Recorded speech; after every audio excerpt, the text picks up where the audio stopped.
Hi children, welcome to the history class. Our today's topic is the Byzantine Empire. So before speaking about the Byzantine Empire, let's refresh something. We already learned that the western part of Roman Empire was invaded and destroyed by the barbarians in CE 455. So we already learned that the western part of Roman Empire was destroyed. By whom? By the barbarians. And it was on CE 455. Romulus Augustus was the last emperor of the West. So who was the last Roman emperor? Who was the last? Who was the last Roman emperor? He was Romulus Augustus. After this, there was no emperor in the West.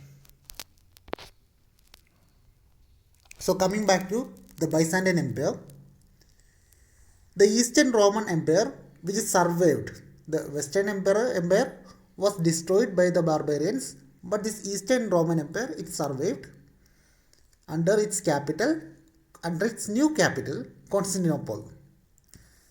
And this empire, it came to be known as the Byzantine Empire. As you all know, the Constantine shifted the capital of Rome to Constantinople. But Constantinople, it was earlier known as Byzantine. That place was known as Byzantine. Constantine renamed that place as Constantinople. So this empire came to be known as Byzantine Empire. This new empire in the east, it came to be known as the Byzantine Empire. This Byzantine Empire lived on after fall of West. The western part was fell in 5th century, but this Eastern Empire, it survived for more than 1000 years. Its capital was Constantinople. It was Greek in culture and maintained Roman traditions.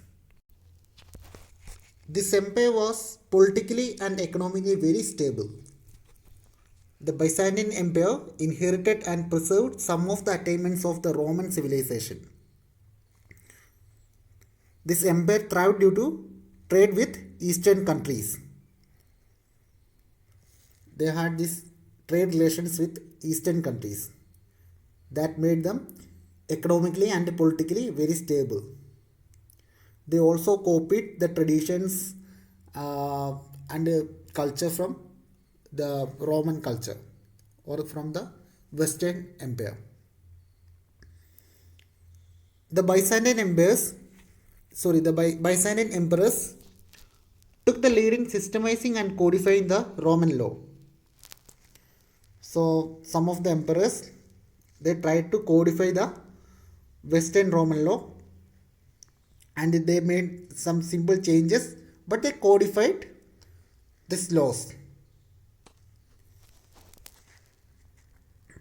The empire declined in CE 1453 with the fall of Constantinople at the hands of Turks. So Turks, they are Muslims, so they invaded Constantinople and Byzantine Empire declined after that.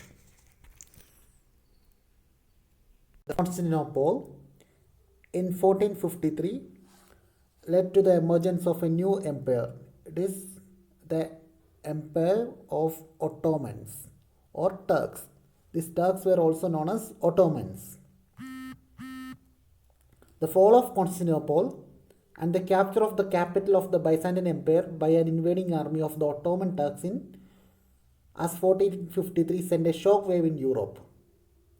The name of Constantinople was changed to Istanbul. So you all know about the country Istanbul. So this Constantinople was named to Istanbul by Turks. The capture of Constantinople marked the end of Roman Empire and the beginning of Ottoman Empire. So the capture of Constantinople, it's an important event in the history. So you have to remember that the last Roman city was Constantinople, and it was declined after 1453 with the fall of Constantinople at the hands of Turks. The Ottoman dynasty is named after the first ruler of the Ottoman polity, Osman I. So he is in the picture, you can see he is Osman I. He is the first ruler of Ottoman dynasty. He descended from a Turkish tribe which had migrated from Central Asia in the wake of Mongol conquests. Jerusalem, the Holy Land of Palestine, was conquered by Arabs in CE 638. But according to Christians, it was a place of Jesus' crucifixion and resurrection. So it was a holy land for them, for the Christians. So a series of wars named as Crusades started because of this. The Crusades were a series of religious wars between Muslims and Christians. It happened between 11th and 13th centuries. 8 crusades were fought spanning a period of 2 centuries. The aim of Christians was to capture the Holy Land of Jerusalem. But the problem was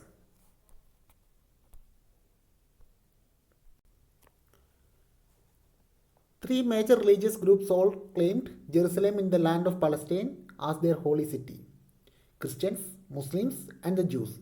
So Christians and Muslims, they wanted that land. So it led to this crusade, continuous crusades or continuous wars. So there were 8 main crusades it was fought in between 2 centuries. So let's discuss about the crusades. The first crusade, it was around 1095. A group of Arabs took control of the Jerusalem. They closed the city to Christian pilgrims. The Christian pilgrims, they were not allowed to enter the Holy Land or the Jerusalem where Jesus was crucified and resurrected. So the Pope reacted. He called for a crusade, a volunteer army whose goal was to retake Jerusalem in the name of Christianity. Many people volunteered. So many Christians came forward to fight for their religion and their beliefs. About 30,000 men left Western Europe to fight in Jerusalem. So in the first crusade, around 30,000 men left Western Europe to fight in Jerusalem with the Turks. After about 2 years of harsh traveling, hunger, disease, freezing weather, and quarrels among themselves, the Crusaders finally arrived in Jerusalem. So they arrived in Jerusalem after harsh traveling for 2 years. After a month siege of the city, Jerusalem fell. The Crusaders had won back their holy land. So these 30,000 Crusaders, they are successful in their crusade and they sieged the Jerusalem city and they had won back the Holy Land. The Europeans then created 4 feudal Crusader states in the Holy Land, each ruled by a European noble. So, in the Jerusalem, they created 4 feudal Crusader states and each states were ruled by a European noble. But the first crusade, it was a short victory. Less than 50 years later, Muslims rallied. Less than 50 years later, Muslims rallied together and once again conquered Jerusalem. So after 15 years, Muslims or Turks recaptured the city of Jerusalem. So the Pope or the religious leader of Christians, he called for the second crusade to take back the city. It was a complete failure and the Crusaders were sent home in defeat. So the second crusade was a failure for the Christians. The third crusade, it is possibly the most important crusade of all. It was organized by Europe's strongest monarchs and led by King Richard of England. The third crusade lasted from 1189 to 1192. The Crusaders were defeated by powerful Muslim ruler called Saladin. Despite the defeat, King Richard the Lionheart negotiated with Saladin to allow Christian pilgrims free access to Jerusalem. So after the Third Crusade, the Christian pilgrims were allowed to enter Jerusalem as pilgrims. The other crusades were not effective and they failed to capture or recapture the Jerusalem city. So let's come to the next topic, impact of the crusades. The impact of the crusades or the effects of the crusades. The crusades exposed Europeans to new cultures. The Crusaders came in contact with the advanced Arab and Greek civilizations, and they gained knowledge in spheres such as science, maths, particularly algebra, art and architecture. This learning paved the way for the movement of Renaissance in Europe. So, these crusades exposed Europeans to new cultures and it led to Renaissance in Europe. Next point is, after the Crusades, there was an increased interest in acquiring new goods from Asia, Africa and the Middle East. There was a new European demand for things such as silks, spices, ivory and pearls. This created a demand for trade with the Middle East. Next point is the increased trade. So the trade increased after the Crusades. The increased trade gave increased income for Italian merchants. The death of many nobles weakened the feudal system. So the feudal system, it was weakened due to the death of many nobles or death of many kings. Sophisticated Muslim culture, arts and philosophy were introduced to the Europeans. To the Muslims, the Europeans were the barbarians. The Muslims were well cultured and they introduced their culture, arts and philosophy to the Europeans. For the Muslims, they considered Europeans as uncultured and they considered them as barbarians. Let's bring up the next topic, monasteries and their significance. What are the monasteries in the Middle Ages and how they worked?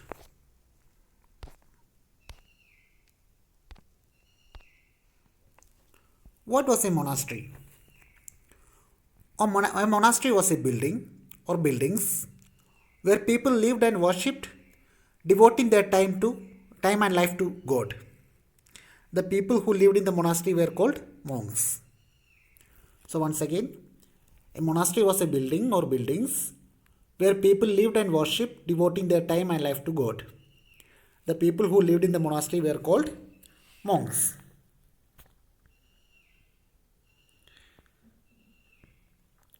Monks were men who lived and worked for the welfare of the human race and devoted their life to prayers. At the end of the 4th century, many devout and well-to-do Christians at Rome decided to become monks and go to Palestine. They were tired of the luxury and the corruption in the Western world. They helped the poor and aided the pilgrims to visit the holy places. So why were the monasteries important in the history? The monks in the monasteries were some of the only people in the Middle Ages who knew how to read and write. They provided education to the rest of the world. So the monasteries were important because they provided education to the rest of the world. The monks also wrote books and recorded events. If it wasn't for these books, we would know very little about what happened during the Middle Ages. So they wrote down the history. The monks in the monasteries, they wrote down the history. You can see some monks writing the events happened during the Middle Ages.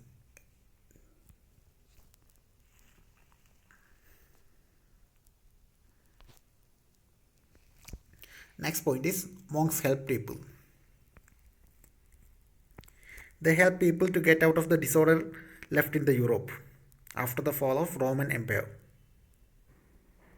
Although the monks were focused on God and the monastery, they still played an important part in the community.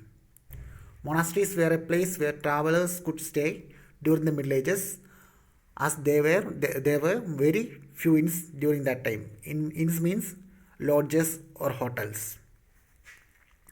So monasteries were a place where travelers could stay during the time of Middle Ages. They also helped to feed the poor, take care of the sick, and provided education to the boys in local community. They founded schools and provided incentives to scholars to study and write. They provided shelter to travelers and protection to widows and orphans. They built hospitals and provided every help to the needy and poor. The nuns also served the society as teachers and preachers. So the female monks, they were known as nuns. They served in the society as teachers and preachers.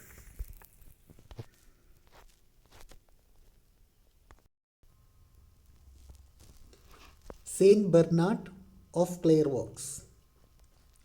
You can see his picture, and he was the most influential monk of his time. He lived between c. 1090 to 1153, and he was considered an ideal monk.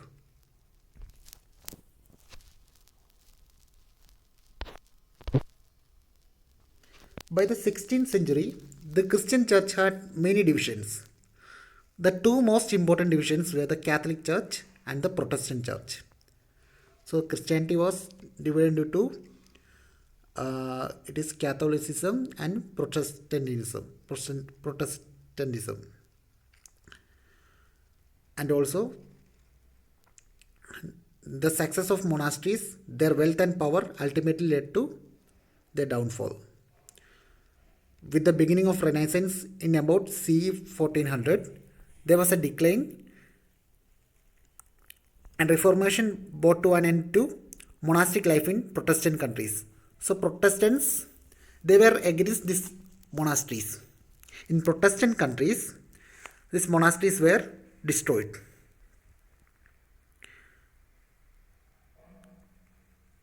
And a decline could be seen in Catholic countries as well in the 18th century. So by 18th century, these monasteries were completely destroyed. So our chapter is finished, and next day I'll give you the notes. So read the chapter carefully. In the next class I'll give you the notes. Thank you for watching the video. Bye.